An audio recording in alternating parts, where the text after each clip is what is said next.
और अब इन्हीं कॉम्बिनेशन के बेस पर हम आगे का अगली टर्म लेते हैं। मैं 3 टर्म एक साथ लिखूंगा, homozygous, homozygous, heterozygous and hemizygous. Homozygous, heterozygous, hemizygous. ठीक है, अभी जो हमने डिप्लॉयड की बात करी थी उसी से हम इसको कोरिलेट करें।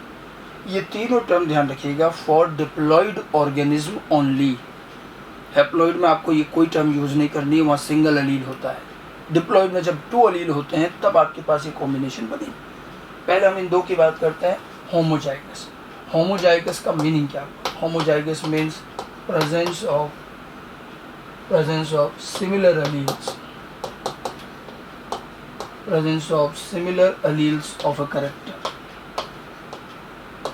similar alleles of a character in diploid organism।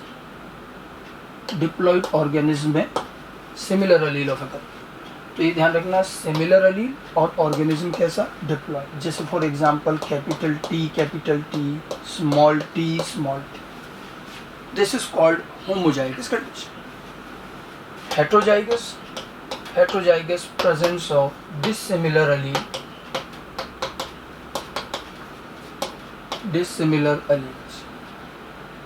अलग अलग allele of a character,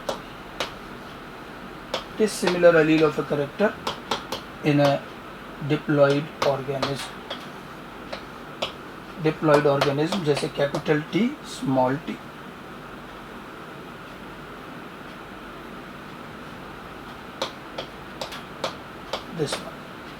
तो ये दोनों कंडीशन तो क्या हो गई? होमोजाइगस, और ये हो गई हेट्रोजाइगस।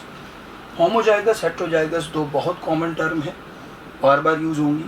हमेशा ध्यान रखना वो डिप्लॉयड ऑर्गेनिज्म में काम आएंगे। जब डिप्लॉयड ऑर्गेनिज्म में कैरेक्टर के 2 अलील होंगे तो वो प्योर होमोजाइगस। अच्छा, होमोजाइगस का एक और नाम है, होमोजाइगस को हाइब्रिडाइजेशन के लैंग्वेज में हम कहते हैं प्योर कॉम्बिनेशन। ये और क्या कहलाएगा? प्योर, दोनों अलील एक जैसे, प्योर कॉम्बिनेशन। हेट्रोजाइगस को या तो कुछ लोग इम्प्योर बोलते हैं, इम्प्योर से भी बेटर वर्ड है, इसको हाइब्रिड बोला जाता है, इम्प्योर और हाइब्रिड। ठीक है, क्वेश्चन में कई बार आता है प्योर ऑर्गेनिज्म, तो प्योर का क्या मतलब हुआ? होमोजाइगस। ठीक है, हाइब्रिड या इम्प्योर ऑर्गेनिज्म हेट्रोजाइगस। इसमें ज़्यादा और कुछ भी नहीं है। डिप्लॉयड में आएगा, हैप्लॉयड में नहीं। हैप्लॉयड में इसलिए नहीं, सिंगल अलील है। ठीक है, या 2 अलील हैं तो सिमिलर अलील हुए तो होमोजाइगस, डिसिमिलर अलील हुए तो हेट्रोजाइगस। ठीक है, ध्यान रहेगा, प्योर इम्प्योर भी कह सकते हैं। उसके बाद में एक इंपॉर्टेंट एक टर्म और लिखी हमने, हेमीजाइगस। प्रीफिक्स हेमी का मतलब होता है हाफ। अब आप देखो इसमें क्या खास बात है। हेमीजाइगस जो है, hemizygous word, it is the presence of single allele, presence of single allele of a character का सिंगल अलील। अब करेक्टर का सिंगल अलील अभी हमने बताया था किस में होता है? हैप्लॉइड में। लेकिन ये बात अलग है, presence of single allele of a character in diploid organism कैसा? डिप्लॉइड। अलील फिर भी सिंगल अलील हैप्लॉइड में तो होता ही है। हम बार बार कह रहे हैं डिप्लॉइड में 2 अलील होते हैं, बट अब हम कह रहे हैं कि डिप्लॉइड होते हुए भी सिंगल अलील होना, 2 होने चाहिए लेकिन एक ही है, हाफ, इसलिए इसको क्या बोलते हैं? हेमीजाइगस। अब ऐसा कैसे हो सकता है कि डिप्लॉइड ऑर्गेनिज्म में भी एक अलील, जबकि वहाँ तो 2 लोकस होते हैं? ये एक स्पेशल केस है और केवल आपको सेक्स क्रोमोसोम के केस में मिलेगा। ठीक है, हाँ, हैप्लॉइड को हेमीजाइगस मत बोलना, हैप्लॉइड्स आर नेवर हेमीजाइगस। ये टर्म हैप्लॉइड के लिए है भी नहीं। हैप्लॉइड में तो एक ही अलील है, एक लोकस है। ये तो डिप्लॉइड होते हुए सिंगल अलील है, तब उसको हम कहेंगे हेमीजाइगस। अब देखो ये चीज़ किसमें मिलती है? It is found in sex chromosome. Hemizygous condition sex chromosome XY के केस में मिलेगी। सेक्स क्रोमोसोम देखिए, एक ही सपोज कीजिए ये X क्रोमोसोम और ये Y chromosome, X and Y। ठीक है, X एंड Y क्रोमोसोम जो हैं, अब इनको हम कहें क्या? तो X और Y क्रोमोसोम न तो पूरी तरह से होमोलोगस है और न ही पूरी तरह से नॉन होमोलोगस। होमोलोगस की डेफिनेशन क्या थी? They are having the genes of same character. ठीक है, अब इसमें क्या होता है, इसमें थोड़ा सा रीजन दोनों में कॉमन है। कुछ रीजन ऐसा होता है जिसमें ये सेम करेक्टर के जीन होते हैं और वो होमोलोगस रीजन होता है। जैसे फॉर एन एग्जांपल, अगर आप इसको थोड़ा सा और समझाएं तो यूँ समझिए, मान लो यहाँ से यहाँ ये तो इसका होमोलोगस रीजन है, ठीक है, और बाकी जो रीजन है इनका, ये जो है यहाँ पर और भी जो ये है, ये सब नॉन होमोलोगस रीजन है। होमोलोगस रीजन है, नॉन होमोलोगस रीजन। एक्स और वाई कुछ इस तरह से होते हैं, और एक्स वाई जो क्रोमोसोम होते हैं ये पार्शियली होमोलोगस हैं, ठीक है, X and Y partially homologous. अब आप देखो, जिस करेक्टर का जीन एक्स के नॉन होमोलोगस रीजन में है, क्या वो जीन वाई पर होगा? नॉन होमोलोगस की क्या डेफिनेशन होती है? जीन्स ऑफ डिफरेंट करेक्टर, ठीक है। तो यहाँ जिस करेक्टर का जीन एक्स पर है वो वाई पर नहीं होगा। मान लो किसी करेक्टर का जीन वाई पर है सपोज, तो वो एक्स पर नहीं होगा, ठीक है। अब एक्स पर जीन है, वाई पर नहीं है, तो करेक्टर का कितना अलील हुआ है? एक ही तो हुआ ना, एक्स पर है वाई पर है ही, या वाई पर है एक्स पर नहीं है तो भी सिंगल अलील। इसलिए अब ऑर्गेनिज्म अभी भी डिप्लॉइड है, बट करेक्टर अलील कितना हो गया? सिंगल। हाँ, जो होमोलोगस रीजन है, मान लो यहाँ किसी करेक्टर का जीन है एक्स पर, तो वो डेफिनेटली वाई पर भी होगा। होमोलोगस रीजन में तो इस तरह से पेयर में जीन होंगे, ठीक है, तो ये तो पेयर में होते जाएंगे, तो यहाँ तो 2 अलील होंगे, लेकिन होमोलोगस रीजन बहुत थोड़ा सा होता है। Most of the region non homologous है, और जो करेक्टर एक्स, जो जीन एक्स पर है वो वाई पर नहीं है, वाई वाले एक्स पर नहीं है, तो ऑर्गेनिज्म डिप्लॉइड है, पेयर ऑफ क्रोमोसोम भी है, बट ये पार्शियली होमोलोगस होने की वजह से अलील एक ही रहेगा, लोकस एक ही है, एक्स पर है तो एक्स पर, वाई पर है तो वाई, ठीक है। तो हेमिजाइगस कंडीशन, ये भी हमारा आगे और भी आएगी। केवल सेक्स क्रोमोसोम के केस में ऐसा होगा, ठीक है, एक्स एंड वाई। अब आपसे क्वेश्चन पूछा था which character shows hemizygous condition, तो हमारा आंसर क्या होगा? Which character shows hemizygous condition, कौन से करेक्टर शो करेंगे? Which character? Those character whose genes, which character shows hemizygous condition? Character whose genes are present on non-homologous region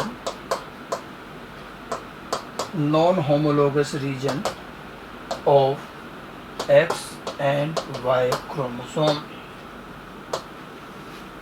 So character whose genes are present on non-homologous region of X and Y chromosome, only those characters will show hemizygous condition. Diploid organism but having single allele, ठीक है। तो there are 3 terms regarding the combination of allelic genes in an organism, ठीक है, and again in a diploid organism. If a diploid organism has similar allele of a character, homozygous.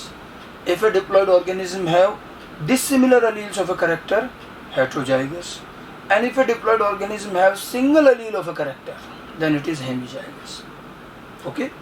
तो ये हमारे उस allelic combination के ही base पर हमने आगे की टर्म बनाई है। डिप्लॉइड में जब हमने कहा हैप्लॉइड में 1 अलील, डिप्लॉइड में 2 अलील, तो 2 अलील होने पर ये 3 कंडीशन हो सकती है, ठीक है।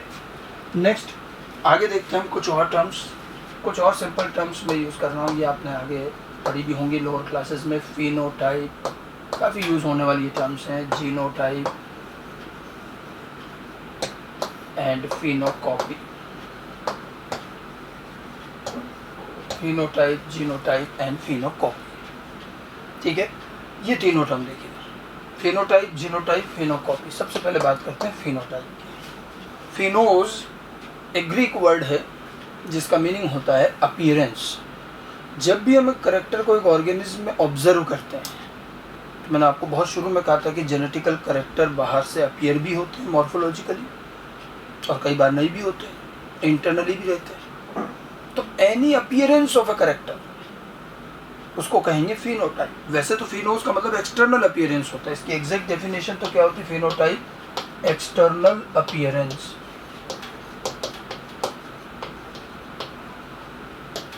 external appearance of a character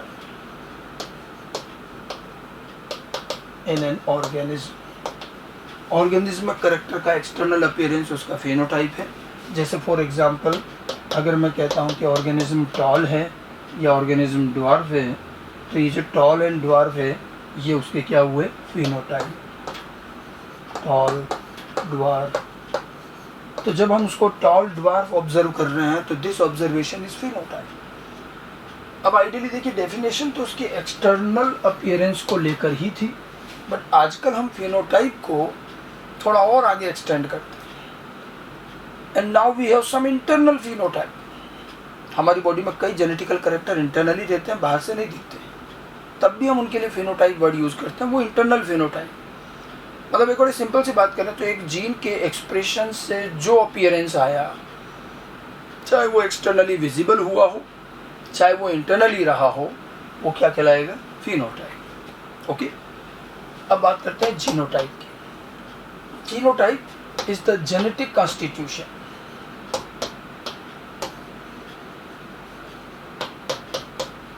genetic constitution of a character, genetic constitution of a character in an organism। organism में character का genetic constitution ये कहलाएगा जीनोटाइप। जेनेटिक कॉन्स्टिट्यूशन से मतलब है उसका अलीलिक कॉम्बिनेशन क्या है। जेनेटिक कॉन्स्टिट्यूशन में ध्यान रखना उसका आएगा अलीलिक कॉम्बिनेशन, कि उसमें कौन कौन से अलील हैं, क्या है। जैसा कि मैंने कहा कि सिमिलर अलील भी हो सकते हैं, डिसिमिलर अलील भी हो सकता है, जो हमने पिछली टर्म पढ़ी है होमोजाइगस, हेट्रोजाइगस। तो आप होमोजाइगस हेट्रोजाइगस में क्या बता रहे हैं कि what type of allele you are having, ठीक है, सिमिलर अलील या डिसिमिलर अलील। तो जब आप ये चीज़ रिप्रेजेंट करते हैं तो ये आप उस ऑर्गेनिज्म का क्या बता रहे हैं, जेनेटिक कॉन्स्टिट्यूशन, ठीक है। तो जीनोटाइप को लिखा कैसे जाएगा, you can say capital T capital T capital T, small T small T small T, ये क्या हो गया, जीनोटाइप, ठीक है। फेनोटाइप, जीनोटाइप दो बड़ी रेगुलर टर्म है जेनेटिक्स की जो हमारे बार बार यूज़ होती हैं। हम जब अपीयरेंस की बात कर रहे हैं तो वो फेनोटाइप है, और जब हम उसके एलीलिक कॉम्बिनेशन की बात करेंगे तो जीनोटाइप हो जाएगा, ठीक है। अब इससे रिलेटेड छोटे छोटे कंसेप्ट हैं, आगे के क्रॉसेस में आएंगे भी सही। अब जैसे आपसे कहा जाए कि भाई फेनोटाइप और जीनोटाइप में कौन किसकी वजह से है, phenotype is due to genotype और genotype is due to phenotype. तो हमारा आंसर क्या होना चाहिए, कौन किसकी वजह से हुआ। हम फेनोटाइप जीनोटाइप को you can compare like hardware and software, तो which is equivalent to hardware. Hardware क्या है, एक्सटर्नली दिख रहा है, यू कैन टच, देख सकते हो, छू सकते हो। तो कौन इक्वलेंट हुआ, phenotype is equivalent to hardware, और सॉफ्टवेयर होता है इंटरनल, इंटरनल गवर्निंग बॉडी जो यूँ नज़र नहीं आता। ठीक वैसे जीनोटाइप किसके इक्वलेंट हुआ, सॉफ्टवेयर की, ठीक है। और जीनोटाइप क्या है वही तो डिसाइड करेगा कि कैरेक्टर कैसा आएगा। सो ऑलवेज ध्यान रखना, phenotype is due to genotype. जैसा जीनोटाइप होगा उसी अकॉर्डिंग फिनोटाइप बनेगा। बहुत पहले आईपीएमटी में क्वेश्चन आया है कि phenotype of an organism is due to, but आप देखिए उस क्वेश्चन की खास बात, उसमें पहले ही ऑप्शन था जीनोटाइप। हम कई बार फर्स्ट ऑप्शन पढ़ा चल दिया, उसका फोर्थ ऑप्शन था जीनोटाइप एंड एनवायरनमेंट। अब देखो बेटर आंसर क्या हुआ, ऑफ कोर्स जीनोटाइप से फिनोटाइप बनेगा, लेकिन हमने पहले ही कहा था कि जीन से कैरेक्टर बनने के लिए जीन के अलावा और क्या चाहिए, कंडीशंस, एनवायरनमेंट। और अगर एक ऑप्शन में आपके पास लिखा है कि phenotype is due to genotype and environment, तो this is best answer. Environment नहीं है तो आप जीनोटाइप आंसर करेंगे, लेकिन जीनोटाइप एंड एनवायरनमेंट अगर है तो ये बेस्ट आंसर है, ठीक है। सो ऑलवेज ध्यान रखिएगा, phenotype is always due to genotype, genotype के अकॉर्डिंग फिनोटाइप, ठीक है ना। कुछ और छोटी छोटी चीज़ देखिए, क्या ना फिनोटाइप है मोर देन वन जीनोटाइप, और अपोजिट कर लेते हैं, क्या ना जीनोटाइप है मोर देन वन फिनोटाइप, ठीक है। पहले बात करते हैं, क्या ना फिनोटाइप है मोर देन वन जीनोटाइप, एक फिनोटाइप के एक से ज़्यादा जीनोटाइप हो सकते हैं। अगर थोड़ा सा 10th क्लास का कंसेप्ट याद हो तो, जैसे फिनोटाइप है टॉल, तो इसके 2 जीनोटाइप हो सकते हैं। अब फिनोटाइप कैन हैव 2 जीनोटाइप, ये टॉल आपको ध्यान हो तो कैपिटल टी भी टॉल है, कैपिटल टी स्मॉल टी, देखो ये भी टॉल होता है, ये भी टॉल होता है। तो phenotype can have more than one genotype, ठीक है। But genotype can have more than one phenotype. अगर मान लो ये पर्टिकुलर जीनोटाइप है तो ये तो टॉल ही बनाएगा, ड्वार्फ नहीं बनाएगा। तो यूजुअली अ जीनोटाइप है ओनली वन फिनोटाइप। हाँ, इसमें एक्सेप्शंस है, sometime a genotype can have more than one phenotype, उस पर हम आगे बात करेंगे। ठीक है, so a phenotype can have more than one genotype but usually genotype have one phenotype. ठीक है, can you have the confirm idea of genotype, क्योंकि जीनोटाइप हमें दिखता नहीं है। Can you have the confirm idea of genotype simply by observing phenotype? Idea confirm लगा सकते हैं। ठीक है, फिनोटाइप देखकर जीनोटाइप का अंदाजा लगा सकते हैं क्या? कभी कभी तो लगा सकते हैं। मैंने जैसे देख लिया ऑर्गेनिज्म टॉल है, तो मैंने बता सकता कि ये टॉल कौन सा है, ये वाला भी हो सकता है, ये वाला भी हो सकता है। लेकिन अगर मैं कहूँ ड्वार्फ, तो ड्वार्फ का तो ये एक ही फिनोटाइप है ना, ये वाला। So sometime you can have the confirm idea of genotype by observing phenotype, not always, but कभी कभी तो लग सकता है, रिसेसिव के केस में लगेगा, ध्यान रखना। ठीक है, नाउ कुछ और चीज़ें हैं, जैसे फिनोटाइप और जीनोटाइप दोनों की बात करें, which one remain constant through out the life? ठीक है, क्या चीज़ लाइफ टाइम कांस्टेंट रहती है, फिनोटाइप या जीनोटाइप? तो ध्यान रखना, जीनोटाइप तो जो एक बार आपके आ गया वही रहेगा, वो तो जाइगोट बना, वही जीन आ गए, तो genotype remain same through out the life. But phenotype में वेरी, फिनोटाइप भी कांस्टेंट हो सकते हैं, फिनोटाइप वेरी भी हो सकता है। अब ये करेक्टर टू करेक्टर अलग अलग। ठीक है, जैसे हमारा हाइट है, मान, तो हाइट जो एक बार बन गई, जैसे जैसे ग्रो होकर के एक बार एक हाइट डिसाइड हो गई, अब एक बार जो बन गई सो बन गई। बाद में अगर आप चाहें खाना पीना कम कर दें तो हाइट कम नहीं होती, हाइट का एक करेक्टर फिक्स हो गया। लेकिन हमारा स्किन कलर है, ये कभी बढ़ भी जाता है, कम भी हो जाता है, लाइफ टाइम ऐसे चले फ्लक्चुएट होता रहता है। तो फिनोटाइप में वेरिएशन, कुछ करेक्टर के फिनोटाइप तो जो एक बार बन गए वो कांस्टेंट रहते हैं। But many other characters are there whose phenotype may get change throughout the life, they may increase, they may decrease. Okay, phenotype और जीनोटाइप की कुछ छोटी छोटी फंडामेंटल बातें हैं, हम जब टर्मिनोलॉजी का पार्ट पढ़ रहे हैं इनसे रिलेटेड ये चीज़ें अच्छी तरह से ध्यान रखें। ना इन दोनों के बाद एक टर्म और है, फिनोकॉपी। फिनोकॉपी क्या चीज़ है, ये थोड़ा सा अलग केस है। फिनोकॉपी क्या है, टू डिफरेंट जीनोटाइप। अब जरा समझिएगा इस चीज़ को, two different genotype, capital T and small T having different phenotype. इसका फिनोटाइप क्या होता है, ये टॉल बनाता है और ये क्या बनाता है, ड्वार्फ। अब आप देखिए, दो अलग अलग जीनोटाइप जो अलग अलग ही फिनोटाइप बनाते हैं, अगर ये किसी वजह से सेम अपीयर हो जाए, जैसे देखो हमने कहा ना एनवायरनमेंट का रोल होता है, कंडीशंस का रोल होता है। अब क्या हुआ, देखो इस ड्वार्फ प्लांट को हमने जिब्रेलिन हार्मोन स्प्रे किया। हम 11th में पढ़ते हैं जिब्रेलिन। जिब्रेलिन प्लांट का एक हार्मोन है, और जब प्लांट पे यूज़ किया जाता है तो प्लांट की लेंथ बढ़ा देता है, उसकी हाइट बढ़ जाती है, प्लांट एलोंगेट हो जाता है। हमने इस जेनेटिक ड्वार्फ प्लांट को जिब्रेलिन डाला और उसको उतना ही टॉल कर लिया जितना करीब ये होता है, तो जिब्रेलिन से हमने इसको टॉल कर दिया। अब ये भी टॉल दिख रहा है और ये तो टॉल है ही। अब ये जो टॉलनेस है, ये क्या जीन से आई? नहीं, जीन ने क्या बनाया था, ड्वार्फ। जीन ने जो अपीयरेंस दिया, अब उसको अपन ने किसी एक्सटर्नल मटेरियल या एक्सटर्नल फैक्टर से चेंज करके किसी और के जैसा कर दिया, तब अब ये टॉलनेस, इसका क्या हो जाएगा, फिनोकॉपी। इसको क्या कहेंगे, फिनोकॉपी। ठीक है, so two different genotype which produces different phenotype, if produces similar expression because of external condition, then it is called phenocopy. ठीक है, ये एनवायरमेंटली इंड्यूस्ड है। उल्टा भी होता है, जैसे ये टॉल प्लांट है, सपोज हमने इसको एक ऐसी सॉइल में ग्रो किया जहाँ ज़्यादा न्यूट्रिएंट नहीं है, वाटर भी नहीं है, तो प्लांट बड़ी मुश्किल से थोड़ा सा ग्रो हो पाए। तो आइडियली तो उसको कैसा दिखना था, टॉल, लेकिन उसकी ग्रोथ प्रॉपर नहीं हुई तो छोटा सा दिख रहा है, इट अपीयर्स लाइक ड्वार्फ। अब ये एक्सटर्नल कंडीशन की वजह से वो छोटा रह गया। ठीक है, तो उसका ये ड्वार्फनेस क्या कहलाएगा, फिनोकॉपी। समझ गए, ये टॉलनेस भी फिनोकॉपी। तो जो फिनोटाइप आना चाहिए, अगर एनवायरनमेंट और एक्सटर्नल कंडीशन से वो चेंज होकर कुछ और हो जाए तो फिनोकॉपी कहलाता है। अब एम्स में देखो एक क्वेश्चन पूछा गया। ठीक है, एम्स का क्वेश्चन क्या था कि जिब्रेलिन से टॉल किया गया जेनेटिक ड्वार्फ प्लांट अपनी नेक्स्ट जनरेशन में प्रोजेनी कैसी बनाएगा। तो what should be our answer, कि जिब्रेलिन से टॉल किया गया ये प्लांट आगे क्या करेगा।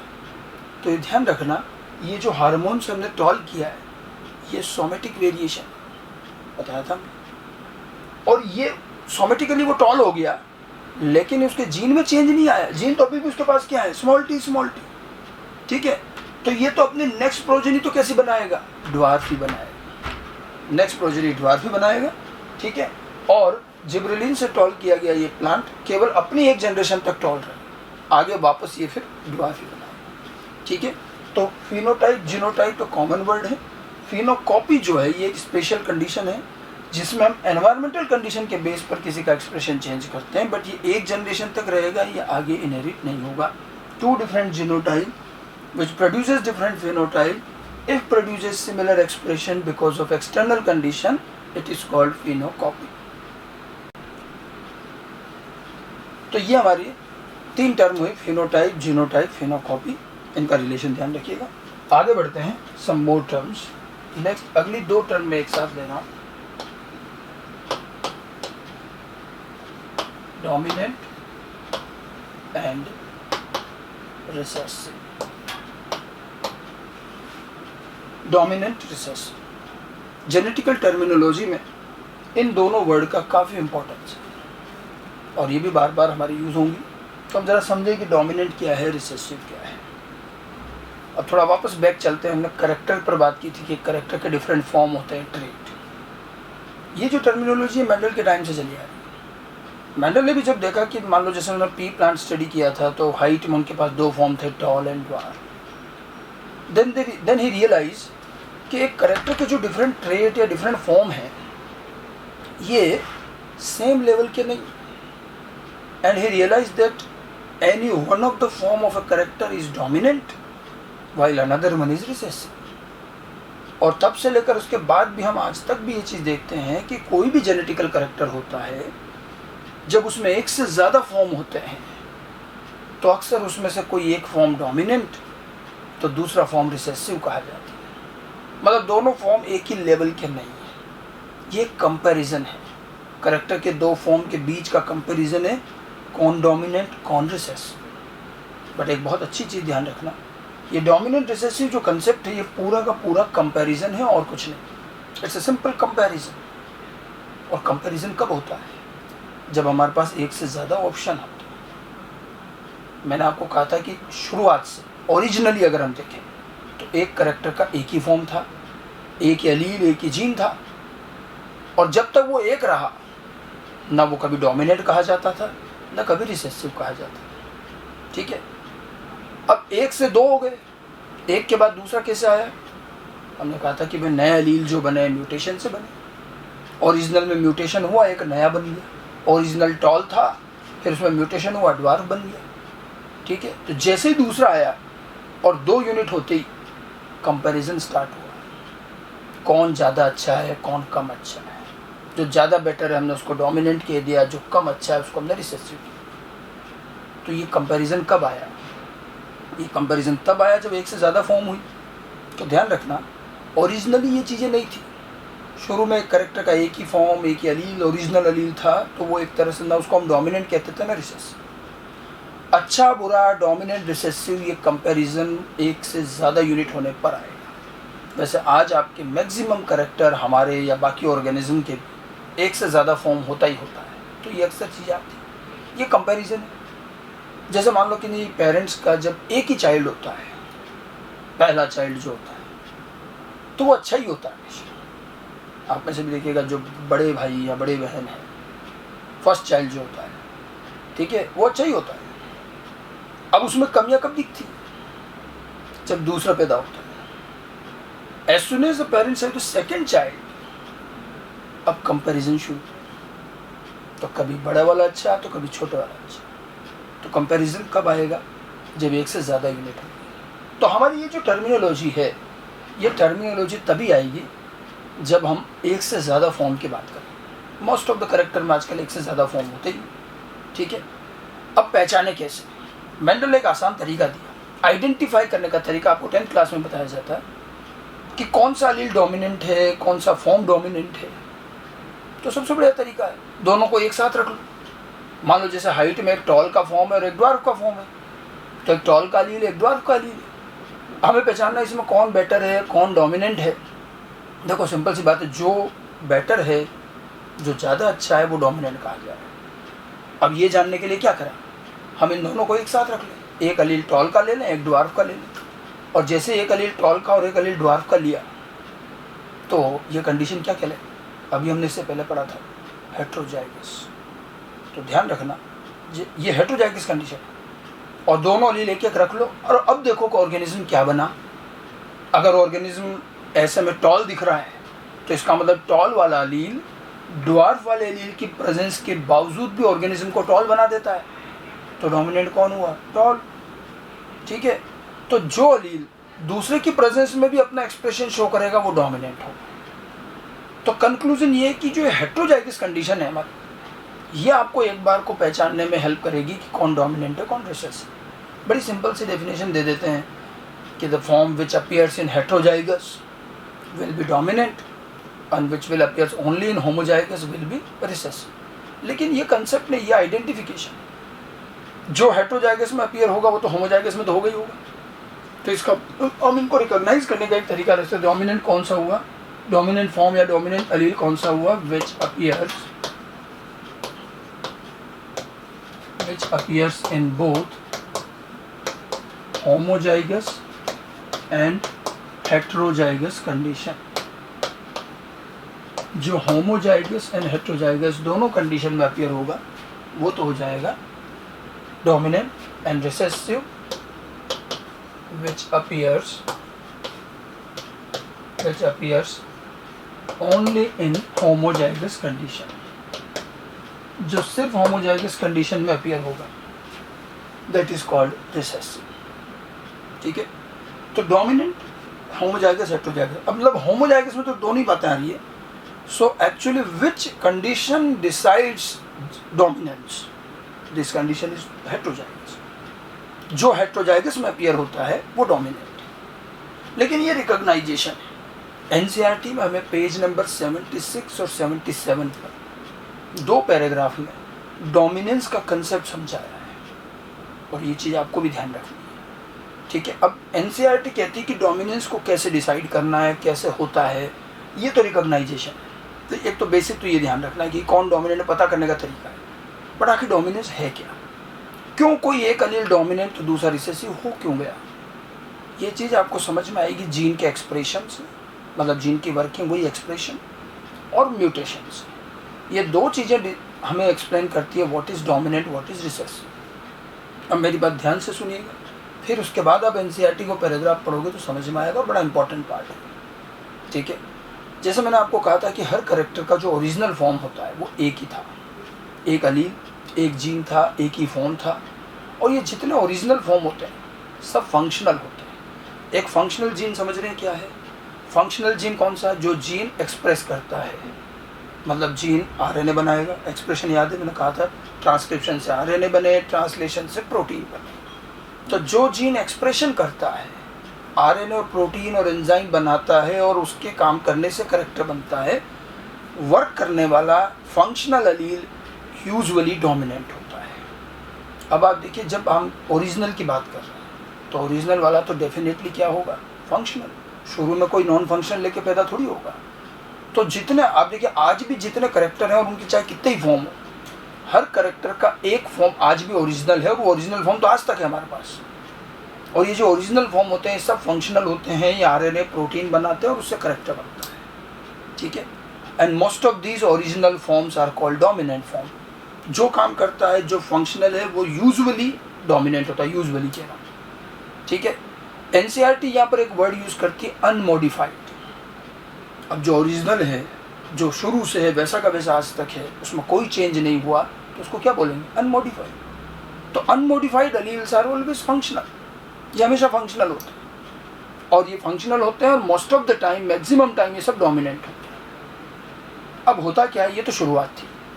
जैसे फिर generation to generation character pass on होता है, वो जीन एक से दूसरी जनरेशन प्रोजेनी में गया, वहाँ से उनकी प्रोजेनी में आगे से आगे गया, तो म्यूटेशन होने के चांस हो सकते हैं। ठीक है, और म्यूटेशन तो कभी भी हो सकता है, वैसे तो रैंडम है। अब सपोज करो कोई एक फंक्शनल एलील एक जनरेशन से दूसरी जनरेशन में गया और उस टाइम उसमें बीच में हो गया म्यूटेशन ऐसा हुआ कि वो नॉन फंक्शनल हो गया। आगे जब नेक्स्ट जनरेशन में पहुंचा तो वो नॉन फंक्शनल है, वो काम ही नहीं कर रहा, मतलब ना वो आरएनए बना रहा है ना प्रोटीन बना रहा है, जो वो ओरिजिनली काम करता था अब म्यूटेशन की वजह से नहीं कर पा रहा।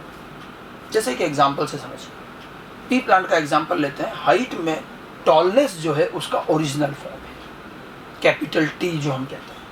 ये कैपिटल टी एलील जो है ये फंक्शनल है, ये प्रोटीन बनाता है, हार्मोन बनाता है, और इसके प्रोटीन हार्मोन बनाने की वजह से प्लांट अल्टीमेटली टॉल बन जाता है। तो प्लांट को टॉल बनाने में इस जीन को काम करना पड़ रहा है, अच्छा भला मेहनत कर रहा है, काम कर रहा है, तब प्लांट टॉल बन रहा है। टॉलनेस ओरिजिनल फॉर्म है। अब हुआ ये कि जब वो जनरेशन टू जनरेशन ट्रांसफ़र हुआ तो बाय चांस किसी एक ट्रांसफ़र के दौरान म्यूटेशन हो गया। अब ये टॉलनेस के जीन में म्यूटेशन हो गया और ये नेक्स्ट जनरेशन में जब पहुंचा तो इसमें म्यूटेशन कुछ ऐसा हो गया कि अब ये काम ही नहीं कर पा रहा है। अब वो ये प्रोटीन वो हार्मोन ही नहीं बना पा रहा जो पहले बनाता था। जब ये काम नहीं कर पा रहा है, प्रोजेनी में चला गया और ये काम नहीं कर रहा है तो क्या होगा? प्रोजेनी नहीं दिखेगा, बिल्कुल दिखेगा। बाकी जीन तो काम कर रहे हैं ना, हाइट का जीन काम नहीं कर रहा है तो टॉलनेस वाला जीन फंक्शनल नहीं है तो वो टॉल नहीं बनाया। तो भी प्लांट अपने वेरियस बाकी स्ट्रक्चर की वजह से थोड़ा बहुत तो दिखेगा। ध्यान रखना, हाइट 0 से नहीं गिननी जाती, थोड़ा बहुत तो बेसिक स्ट्रक्चर की वजह से ऑर्गेनिज्म दिखता है, उसके बाद फिर हाइट शुरू होती है। और अगर ये टॉलनेस का जीन काम नहीं करेगा तो क्या हुआ? वो जो थोड़ा बहुत नजर आता बस उतना रह जाएगा और वो प्लांट हमें छोटा सा नजर आएगा, टॉल नहीं दिखेगा। और अब वो जो छोटा सा दिखा उस जीन ने कुछ नहीं किया, तब वो छोटा सा दिख रहा है और इसको कहते हैं ड्वार्फ। और इसका मतलब ड्वार्फ क्या है? प्लांट ने ड्वार्फ बनाया नहीं, प्लांट तो ड्वार्फ इसलिए दिखा क्योंकि वो टॉल नहीं बन पाया। और इस ड्वार्फ, इस नॉन फंक्शनल एलील को जो म्यूटेशन से नॉन फंक्शनल हो गया और अब वो ड्वार्फ दिख रहा है, इसको हमने कह दिया recessive. Most of the recessive ऐसे ही है, ये कुछ काम नहीं कर पाते हैं, म्यूटेशन से नॉन फंक्शनल हो जाते हैं और इनके काम नहीं करने पर जो दिखाई देता है, किसी काम के नहीं होने पर जो दिखे उसको रिसेसिव कहते हैं। और काम करके जो लाया जाए वो डोमिनेंट है। तो डोमिनेंस जो होता है वो फंक्शनल एलील से आता है मोस्ट ऑफ द केस में, और जितने रिसेसिव है ये नॉन फंक्शनल एलील है। तो कंपैरिजन है बड़ा सिंपल सा कि आपके पास एक फंक्शनल एलील है और एक म्यूटेशन से बना हुआ नॉन फंक्शनल एलील है, तो आपके लिए बड़ा इजी है कौन डोमिनेंट हुआ। जो बेटर है, जो ज़्यादा अच्छा वो डोमिनेंट है, तो functional allele will be dominant, non functional allele will be recessive. ठीक है, ये नॉन फंक्शनल एलील सब म्यूटेशन से बने हैं। एनसीईआरटी इनको बोलती है मॉडिफाइड एलील। तो मॉडिफाइड एलील क्या हुए? रिसेसिव हुआ क्योंकि वो नॉन फंक्शनल है। ठीक है, तो ये म्यूटेशन से बना, ये सारा रोल म्यूटेशन का है। तो एक बेसिक बात पहले तो ध्यान रखिएगा कि म्यूटेशन की वजह से कई बार जीन में चेंज आते हैं। अब ऐसे में अगर वो नॉन फंक्शनल हो जाते हैं तो कंपैरेटिवली फिर हम उनको रिसेसिव कहते हैं। लेकिन देखो बात सिर्फ यही ख़त्म नहीं होती, मैं थोड़ा सा इसमें और आगे चलते हैं। म्यूटेशन से चेंज आ रहा है, थोड़ा और समझिएगा। आपका जो जीन था मैंने आपको बताया था, जैसे डीएनए सेगमेंट, डीएनए होता है, उसमें फिर ट्रांसक्रिप्शन से आरएनए बनता है और फिर ट्रांसलेशन से प्रोटीन बनता है। ठीक है, और जब म्यूटेशन होता है ना तो म्यूटेशन जीन की वर्किंग अफेक्ट करता है, मतलब वो आरएनए प्रोटीन नहीं बनता। लेकिन म्यूटेशन कई तरह के होते हैं।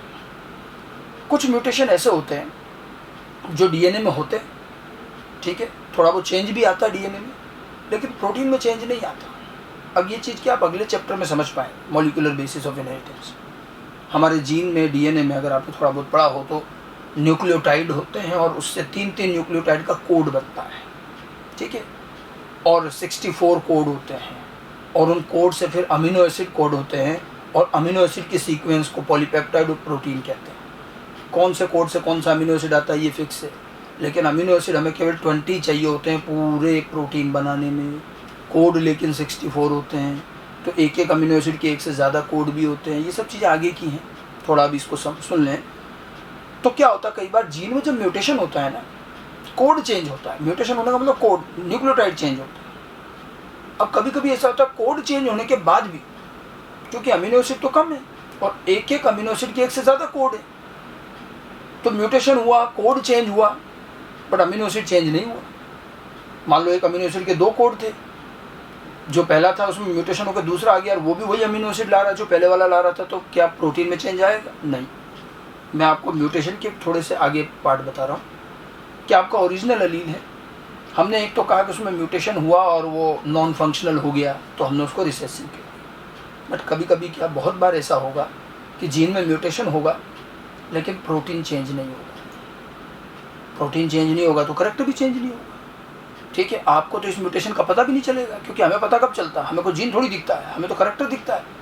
मान लो टॉल वाले जीन में म्यूटेशन हुआ और उसके बाद भी टॉल बना रहा है, तो हमें तो पता ही नहीं चलेगा कि म्यूटेशन हुआ। And such mutations are called same sense mutation, क्योंकि अल्टीमेटली जीन का सेंस तो सेम ही रहा ना, तो उसको सेम सेंस म्यूटेशन कर। तो अनमोडिफाइड अलील म्यूटेशन हुआ, मॉडिफाइड हो गया, मॉडिफाइड हुआ, लेकिन अगर वो म्यूटेशन सेम सेंस हुआ तो क्या मॉडिफाइड अलील, अब मॉडिफाइड अलील को क्या कहा जाए? डोमिनेंट या रिसेसिव? जब मॉडिफाइड अलील भी ओरिजिनल जैसा ही काम कर रहा है, म्यूटेशन हुआ लेकिन कोई चेंज नहीं आया, तो मॉडिफाइड अलील को भी क्या बोलेंगे? डोमिनेंट। और आपको पता भी नहीं चलेगा। सेम सेंस म्यूटेशन जब भी होगा, अब 20 अमीनो एसिड और 64 कोड है तो बहुत बार होता है। सेम सेंस म्यूटेशन में मॉडिफाइड अलील और अनमॉडिफाइड अलील एक जैसे रहेंगे, एक ही जैसा अपीयरेंस आएगा और आप दोनों को डोमिनेंट बोलेंगे। समझ गए? अब एक दूसरी केस लेते हैं कि जीन में म्यूटेशन हुआ, प्रोटीन चेंज हो गया। प्रोटीन चेंज, पहले तो प्रोटीन सेम बन रहा था तो सेम सेंस म्यूटेशन, अब लेकिन हमने कहा कि मैं जीन में म्यूटेशन हुआ, कोड बदला, प्रोटीन भी बदल गया। अगर जीन में म्यूटेशन से उसका प्रोटीन बदल जाए तो उसको कहेंगे मिस सेंस म्यूटेशन। ठीक है, मिस सेंस म्यूटेशन मतलब प्रोटीन बन तो रहा है लेकिन कुछ और ही बन गया, तो वो मिस सेंस म्यूटेशन है। ठीक है, और एक तीसरा केस और होता है कि जीन में म्यूटेशन होता है और प्रोटीन बने ही नहीं, तो उसको बोलते हैं नॉन सेंस म्यूटेशन। मेरी ये बातें ध्यान रखना, ये आगे हम वापस कोरिलेट करेंगे। अभी इसको सिंपल वे में समझो। जीन में म्यूटेशन हुआ, कोई चेंज नहीं आया, प्रोटीन वैसा का वैसा बना, सेम सेंस म्यूटेशन। जीन में म्यूटेशन हुआ, प्रोटीन बना लेकिन चेंज हो गया, मिस सेंस म्यूटेशन। और जीन में म्यूटेशन हुआ और प्रोटीन ही नहीं बना तो उसको कहेंगे नॉन सेंस म्यूटेशन। तीन चीज़ें ध्यान रखें। सेम सेंस म्यूटेशन होगा तो वो मॉडिफाइड अलील बनाना, अनमॉडिफाइड से मॉडिफाइड, लेकिन आपको पता नहीं चलेगा, वो तो काम तो दोनों एक जैसा करेंगे और दोनों डोमिनेंट कहलाएंगे। लेकिन जब मिस सेंस म्यूटेशन होता है तो वेरिएशन ज़्यादा है। अब प्रोटीन चेंज हो रहा है, तो अब आप सोचो जरा, खुद कॉमन सेंस लगाएं, क्या क्या चीज़ हो सकती है। अगर जीन में म्यूटेशन हुआ, प्रोटीन चेंज हो गया, ठीक है, तो अब देखो क्या क्या कंडीशन हो सकती है। पहली कंडीशन कि वो जो प्रोटीन बना, वो प्रोटीन जो आपका ओरिजिनल जीन का प्रोटीन है उससे अच्छा काम नहीं कर रहा, बेकार है। ठीक है, या फिर उसी के जैसा ही काम कर रहा बराबर, या उससे भी अच्छा काम कर रहा। तीन ही तो कंडीशन हो सकती है। मिस सेंस म्यूटेशन में जब प्रोटीन चेंज हुआ, अब ओरिजिनल से कंपेयर करेंगे तो अगर वो ओरिजिनल से अच्छा काम नहीं कर रहा है तो भले वो काम कर रहा है लेकिन वो ओरिजिनल से अच्छा काम नहीं कर रहा है तो वो रिसेसिव हो गया। मॉडिफाइड वाला क्या कहा जाएगा? रिसेसिव, और ओरिजिनल वाला डोमिनेंट। कंपैरिजन है देखो, ठीक है। और अगर वो प्रोटीन बना रहा है लेकिन वो और ओरिजिनल वाला एक जैसा काम कर रहा है, मतलब कैरेक्टर सेम नहीं लेकिन बिल्कुल बराबर काम करते हैं, दोनों फंक्शनल है अच्छे से, तो दोनों भी डोमिनेंट हो सकते हैं। और अगर मॉडिफाइड वाला ओरिजिनल से ज़्यादा बेटर काम करे, रेयर केस में ऐसा भी होता है, तो अब डोमिनेंट कौन? ध्यान रखना, जो ज़्यादा अच्छा है वो डोमिनेंट। वैसे तो हम कह रहे हैं हमारा ओरिजिनल अलील डोमिनेंट है, लेकिन म्यूटेशन से जो नया बना म्यूटेंट अलील, मॉडिफाइड अलील, अगर रेयरली वो ओरिजिनल से बेटर काम करे तो अब हम ओरिजिनल, इस मॉडिफाइड को, म्यूटेंट को डोमिनेंट कहेंगे और उसके कंपैरिजन में ओरिजिनल वाला क्या हो जाएगा? रिसेसिव। तो ओरिजिनल अलील कभी कभी रिसेसिव भी हो सकता है, लेकिन वो रहेगा फंक्शनल। ठीक है, फंक्शनल रहेगा, लेकिन रिसेसिव कंपैरिजन के बेस पर हुआ कि वो दूसरा वाला जो नया बनाया ना वो उससे ज़्यादा अच्छा काम कर रहा था, अब उसको हम डोमिनेंट बोलेंगे। ठीक है, तो मिस सेंस म्यूटेशन में तीन कंडीशन है। बनने वाला नया अलील हो सकता है ओरिजिनल से रिसेसिव बने, या ओरिजिनल की बराबर डोमिनेंट बने, या ओरिजिनल से बेटर बने तो वो डोमिनेंट हो और ओरिजिनल को फिर रिसेसिव कहें। तीन कंडीशन। और अगर मान लो नॉन सेंस म्यूटेशन जो तीसरा मैंने बताया था उसमें तो प्रोटीन बनता ही नहीं, प्रोटीन नहीं बनता है तो करैक्टर ही नहीं बनेगा। मैंने जो आपको टॉल का एग्जांपल दिया था कि टॉल वाला जीन काम ही नहीं कर रहा और उसके काम नहीं करने से वो ड्वार्फ हो गया, वो तीसरा वाला केस है नॉन सेंस म्यूटेशन। और जब वो काम ही नहीं करेगा तो कोई करैक्टर नहीं बनेगा, तो एब्सेंस पर जो दिख रहा वो रिसेसिव, वो तो हमेशा रिसेसिव होना है, काम नहीं करने वाला रिसेसिव है, ओरिजिनल वाला क्या होगा, डोमिनेंट। समझ गए बात, ठीक है। तो ये जो पूरी म्यूटेशन की जो कंडीशंस हैं, इनको आपको थोड़ा अच्छी तरह से ध्यान रखना है कि कब कौन सी चीज़ ओरिजिनल डोमिनेंट है, नहीं है, क्या है क्या नहीं, ठीक है।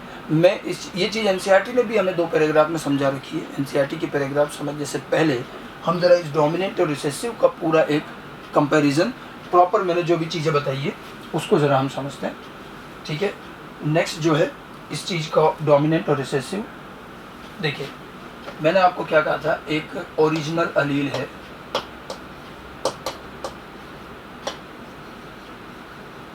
ठीक है। ओरिजिनल अलील, इसी को हम क्या कहते हैं, अनमॉडिफाइड अलील। अनमॉडिफाइड अलील, ओरिजिनल अलील ये फंक्शनल है एंड इट फॉर्म्स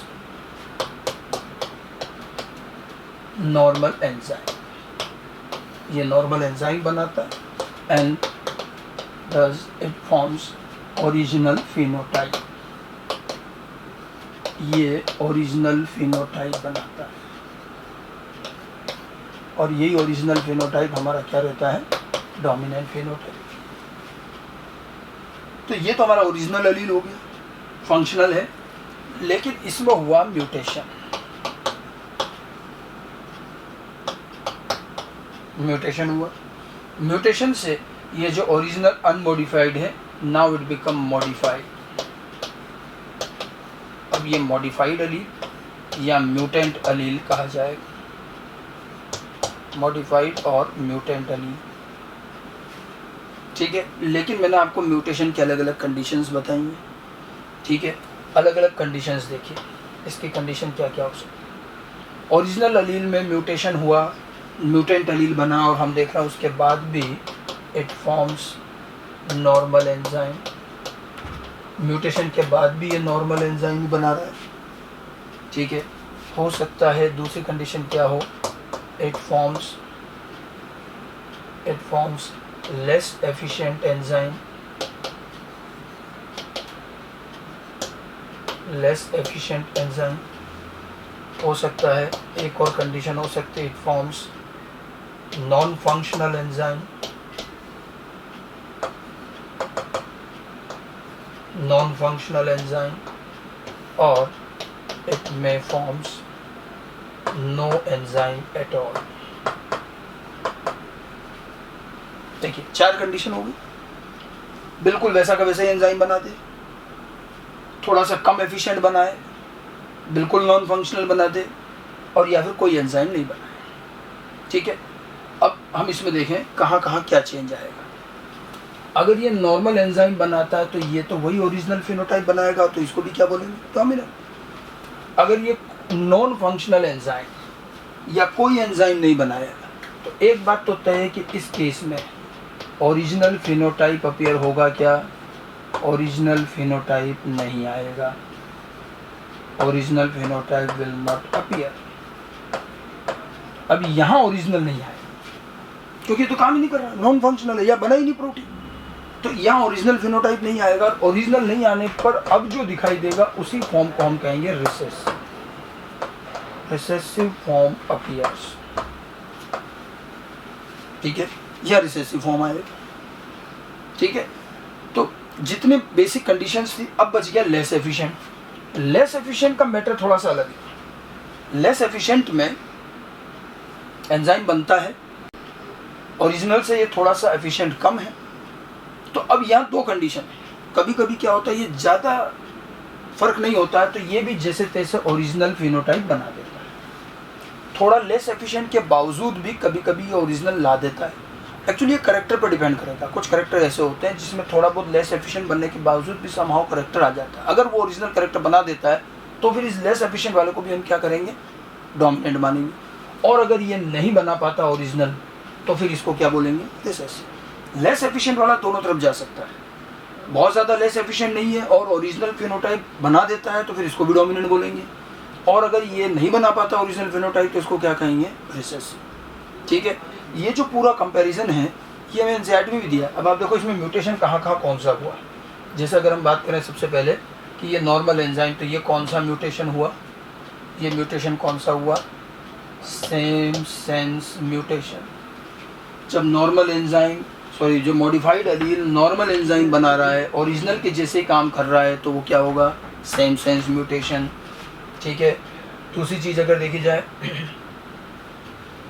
अगर ये लेस एफिशिएंट एंजाइम या कोई एंजाइम नहीं बना रहा, इस दोनों के केस में एंजाइम चेंज तो हुआ ना, जो ओरिजिनल वाला बना रहा था वैसा नहीं बना, चाहे वो लेस एफिशिएंट बना चाहे वो नॉन फंक्शन बना, तो ये म्यूटेशन कौन सा हो जाएगा?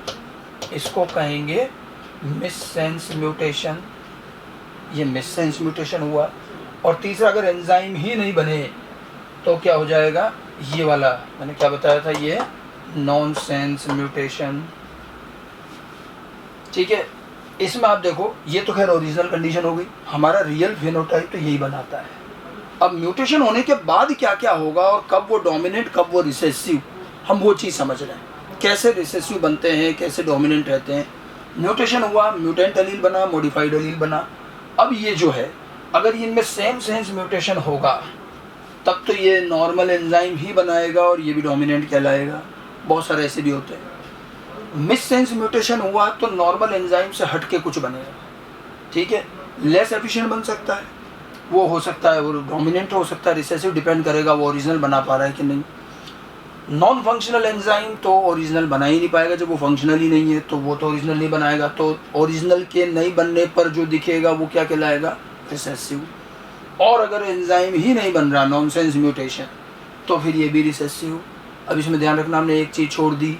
मैंने कहा था एक केस ऐसा भी है जिसमें कि मॉडिफाइड एलील ज़्यादा अच्छा एंजाइम बना दे। वो बहुत रेयर केस में होता है कि म्यूटेशन से बना हुआ मॉडिफाइड एलील आपके नॉर्मल एंजाइम से भी बेटर बना है। ठीक है। इसलिए उसको लिया नहीं जाता। बाकी बहुत रेयर केस में ऐसा होता है कि मॉडिफाइड एलील ओरिजिनल से भी बेटर हो। ओरिजिनल से भी अगर बेटर हुआ तब फिर हम इस मॉडिफाइड एलील को कहेंगे डोमिनेंट और ओरिजिनल वाला क्या हो जाएगा? रिसेसिव। अब म्यूटेशन के बारे में आगे इसलिए कहा जाता है कि mutations are generally recessive, mutations are generally harmful. तो समझिए क्यों कहते हैं? क्योंकि देखिए, म्यूटेशन जब भी होता है तो ज़्यादा कंडीशन यही होती है कि अच्छा भला काम करने वाला ओरिजिनल एलील ये जो है ये बेकार हो जाता है या काम नहीं कर पाता है, तभी हम कहते हैं mutations are generally harmful.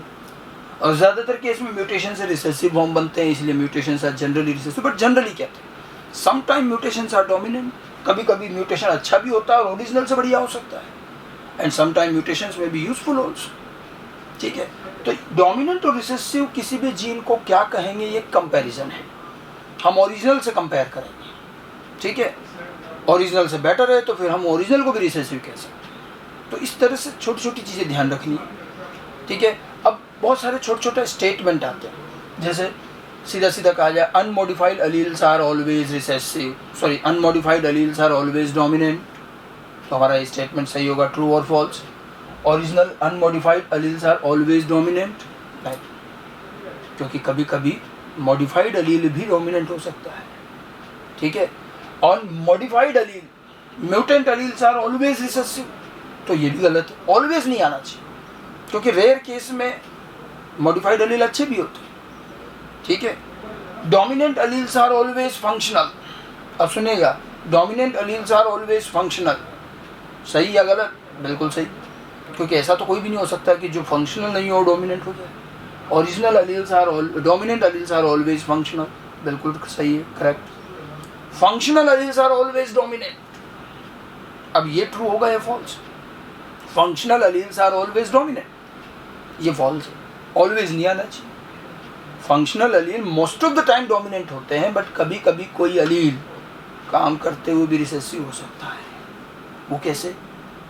Functional allele recessive हो सकता है, हमारा ओरिजिनल एलील ही फंक्शनल है, ये हो जाता है कभी कभी रिसेसिव, जब म्यूटेंट वाला इससे बेटर काम करे। ठीक है। मतलब म्यूटेशन से एक नया एलील बना, वो भी फंक्शनल है, ओरिजिनल वाला भी फंक्शनल है। अब फंक्शनल तो दोनों है, और पता चला ओरिजिनल म्यूटेंट वाला ज़्यादा अच्छा काम कर रहा है, तो आपका ओरिजिनल वाला फंक्शनल होते हुए भी क्या कहा जाएगा? रिसेसिव। ठीक है। तो dominant alleles are always functional, ये ट्रू है। Functional alleles are always dominant, ये ट्रू नहीं है। ठीक है। Non functional alleles are always recessive, ये बिल्कुल ठीक है। जो नॉन फंक्शनल होता है वो तो रिसेसिव ही रहेगा, वो कभी डोमिनेंट नहीं हो सकता, काम ही नहीं करता। लेकिन अगर इसको हम रिवर्स करें कि recessive alleles are always non functional, तो ये फॉल्स है। समझे क्यों? क्योंकि कभी कभी फंक्शनल अलील भी रिसेसिव हो जाता है, कोई दूसरा वाला फंक्शनल उससे ज़्यादा बेटर होता है। तो सारे रिसेसिव अलील नॉन फंक्शनल हो ये ज़रूरी नहीं, कभी कभी फंक्शनल भी रिसेसिव हो सकते हैं। आगे बात समझ में? एनसीईआरटी का पेज नंबर 76 का लास्ट पैराग्राफ, वहाँ एक टॉपिक लिखा है explanation of concept of dominance, और पेज नंबर 77 का फर्स्ट पैराग्राफ। ये दोनों पैराग्राफ जो मैंने ये बातें बताई है उसी का एक कंक्लूजन आपको वहाँ मिलेगा, वहाँ दे रखा है, उसको ज़रूर पढ़िएगा, ठीक है। और ये सारी चीज़ आपको वहाँ भी, हालांकि एनसीईआरटी इतना इलेबोरेट नहीं करती, वहाँ बहुत ब्रीफ में लिखा हुआ है, समराइज्ड वे में लिखा है। तो पहले हमें ये चीज़ समझ में आनी चाहिए म्यूटेशन के फॉर्म, तो कौन डोमिनेंट है, कौन रिसेसिव है, कोई कब डोमिनेंट हो जाता है, कोई कब रिसेसिव हो जाता है, ये चीज़ हम उन जीन की फंक्शनिंग और म्यूटेशन से डिसाइड करें। डोमिनेंट और रिसेसिव जो मैंने अभी आपको चार्ट बताया था, किस तरह से एक डोमिनेंट अलील और एक रिसेसिव अलील काम करते हैं, इसमें भी देखिए हमने ये कहा था कि जो ओरिजिनल अलील होता है, जिसको हम अनमोडिफाइड अलील कहते हैं, वो नॉर्मल एंजाइम बनाता है, वही ओरिजिनल फिनोटाइप बनाता है और वो डोमिनेंट होता है। फिर जब उसमें म्यूटेशन हो जाता है तो वो म्यूटेंट अलील बना, और उस म्यूटेंट के बाद बहुत सारे वेरिएशन, अलग अलग तरह के म्यूटेशंस, तो कई बार हो सकता है डोमिनेंट भी रह जाए, कई बार रिसेसिव भी हो जाता है। तो ये जो हमने पूरा पार्ट पढ़ा, आपको डोमिनेंट एंड रिसेसिव का ये पार्ट एनसीईआरटी के अंदर भी किया। एनसीईआरटी के अंदर 2 पेज पर 2 पैराग्राफ में ये चीज़ दे रखी है, डोमिनेंट और रिसेसिव। अगर आप इसको ज़रा एनसीईआरटी के जो लैंग्वेज है उससे भी समझें, एनसीईआरटी ने बहुत समराइज्ड वे में लिखा है, और ये इन दोनों का पार्ट हमें एनसीईआरटी में पेज नंबर 76-77 पर मिलेगा। तो जब भी हम डोमिनेंट रिसेसिव को पढ़ेंगे तो एनसीईआरटी के साथ भी ज़रूर उसको डिस्कस करें। तो मैंने जो आपको म्यूटेशन और ये जो सारी चीज़ें बताई थी, अब उसको जरा एनसीईआरटी से भी डिस्कस करें। एनसीईआरटी पेज नंबर 76-77 पर जो 2 पैराग्राफ है, मैं आपको अभी उन पैराग्राफ को बताता हूँ और हम उसको लाइन टू लाइन रीड करके देखें। देखिए एनसीईआरटी के पैराग्राफ बड़े इंपॉर्टेंट है और उससे काफ़ी अच्छे से क्वेश्चन बनते हैं। तो हम एनसीईआरटी की इन 2 पैराग्राफ को डिस्कस कर रहे हैं कि एनसीईआरटी डोमिनेंट रिसेसिव को कैसे एक्सप्लेन करते हैं। पेज नंबर 76 का जो लोअर हाफ है, ठीक है, उसके अंदर हमें ये चीज़ मिलेगी। देखिए ये जो है, ये मैंने एनसीईआरटी का पेज नंबर 76 का केवल आधा पार्ट आपको दिखा रखा है। अब यहाँ देखिए लिखा हुआ explanation of concept of dominance, ठीक है। और explanation of concept of dominance के अंदर आप यहाँ देखिए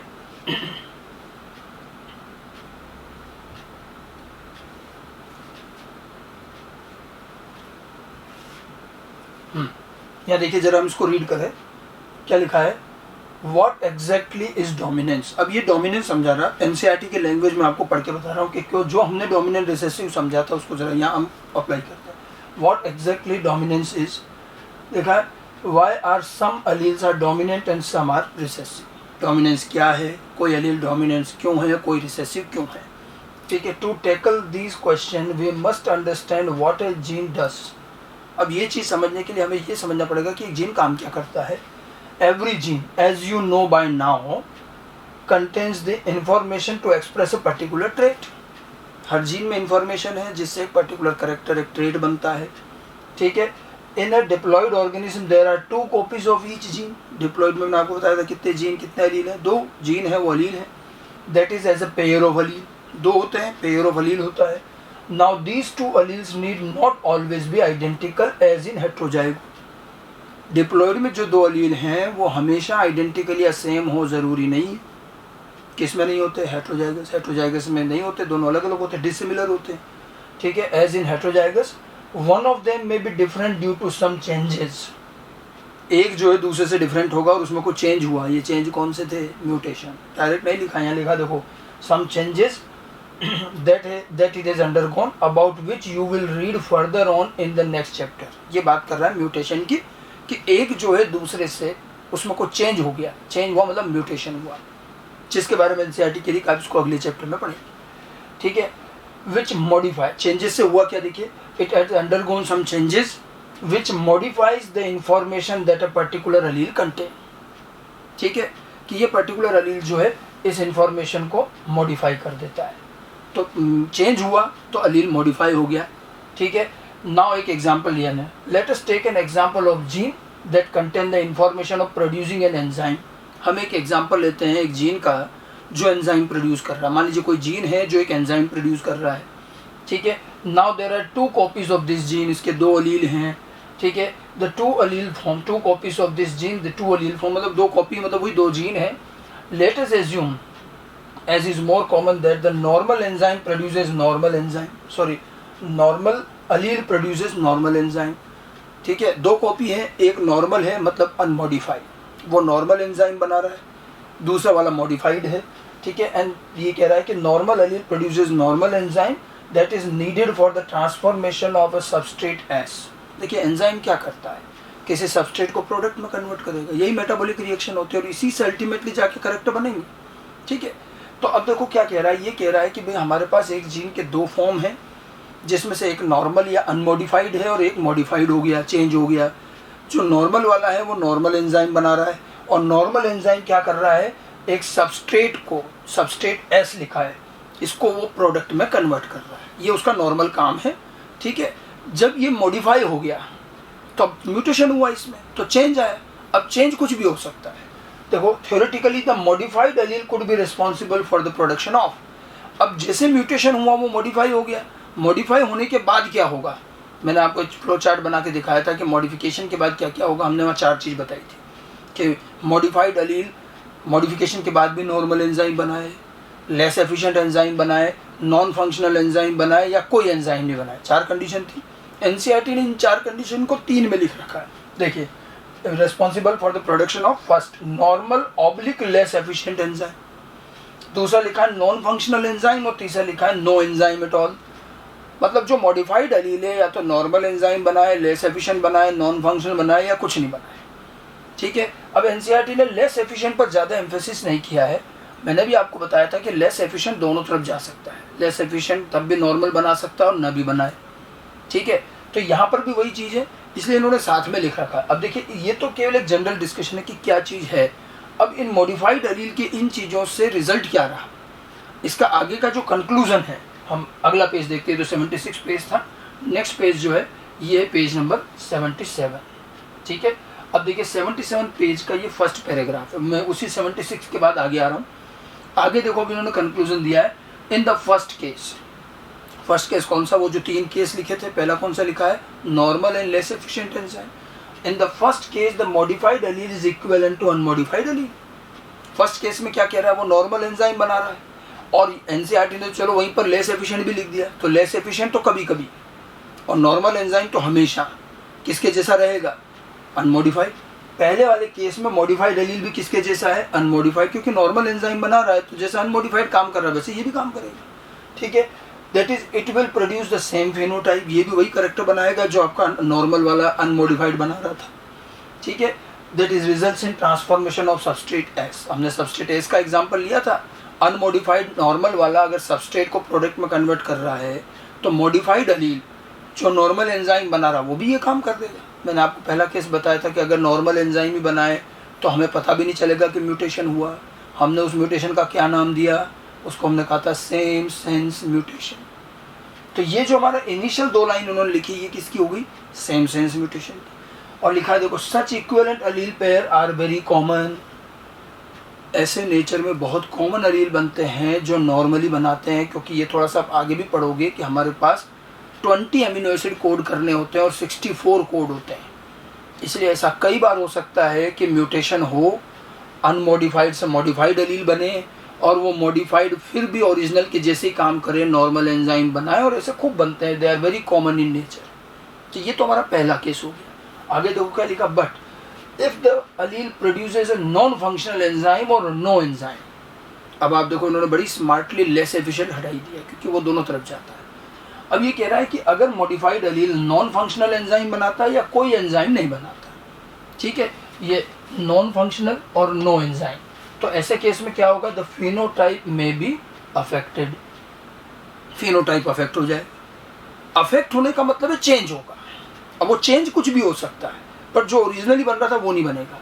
देखो non functional no enzyme the phenotype में बी अफेक्टेड, में भी लिखना पड़ता है क्योंकि ये यूनिवर्सल नहीं है, इसमें कुछ एक्सेप्शंस हैं जो आगे आएंगे, ठीक है। आगे लिखा द फिनोटाइप और the trait will only be dependent on the functioning of unmodified allele. अब हमारे करेक्टर का जो एक्चुअल फिनोटाइप है वो तो किस पे डिपेंड करेगा? अनमोडिफाइड, जो हमारा ओरिजिनल अलील है उसी पे, तो वही तो बना रहा है मेन करेक्टर। तो हमारे करेक्टर का एक्चुअल फिनोटाइप जो है वो अनमोडिफाइड पे डिपेंड करता है। मॉडिफाइड हो सकता है इसको बनाए ना भी बनाए, और अगर मॉडिफाइड नॉन फंक्शन और नो एंजाइम है तो फिनोटाइप वैसे भी चेंज हो जाएगा। ठीक है, आगे देखो कुछ केवल कंक्लूजन लिखे हैं यहाँ पर। द अनमोडिफाइड अलील, ठीक है, the unmodified allele which represent the original phenotype is the dominant allele. जो हमारा अनमोडिफाइड फंक्शनिंग अलील जो है, जो शुरू से चला आ रहा है, जो हमारा ओरिजिनल करेक्टर बना रहा है, वो तो डोमिनेंट, हमने क्या कहा था, वो डोमिनेंट है। And the modified allele is generally the recessive allele. Modified allele कौन सा? ये जो नॉन फंक्शनल नो एंजाइम बना रहा है, ये क्या कहलाएगा? रिसेसिव अलील कहलाएगा। Hence in this example above, the recessive trait is seen due to non-functional enzyme or because of no enzyme produced। मतलब रिसेसिव हमें तब दिखेगा जब कोई मॉडिफाइड अलील नॉन फंक्शनल एंजाइम बनाए या कोई एंजाइम नहीं बनाए। लेस एफिशिएंट को यहाँ डिस्कस नहीं किया गया, वो दोनों तरफ जा सकता है, करेक्टर टू करेक्टर। तो जो हमने एक डोमिनेंट रिसेसिव का एक फ्लो चार्ट बनाया था, अब आप देखिए पहला वाला केस तो सेम सेंस म्यूटेशन का हुआ। जो मिस सेंस और नॉन सेंस, मैंने 3 चीज़ बताई थी आपको, ये मिस सेंस नॉन सेंस ये आगे के इन 4-5 लाइन में लिखा। एनसीईआरटी का इस पैराग्राफ को देखने का, मैं बताने के पीछे मेरा पर्पज़ ये कि जो चीज़ हमने पढ़ी है उसको एनसीईआरटी से भी समझ में आना चाहिए। एनसीईआरटी में दोनों पैराग्राफ में से ये लाइंस यूँ की यूँ सीधी सीधी स्टेटमेंट आ जाते हैं क्वेश्चन, तो आप इस चीज़ को ध्यान रखें। दोनों पैराग्राफ को थोड़ा 2-3 बार रिवाइज कर ले। Functioning allele, non functional allele, on original allele, unmodified allele, modified allele, इनको लेकर के कई सारी चीज़ें पूछी जाती हैं। तो क्या रहेगा क्या नहीं रहेगा, जैसे हमने डोमिनेंट रिसेसिव बताया था वही चीज़ यहाँ पर भी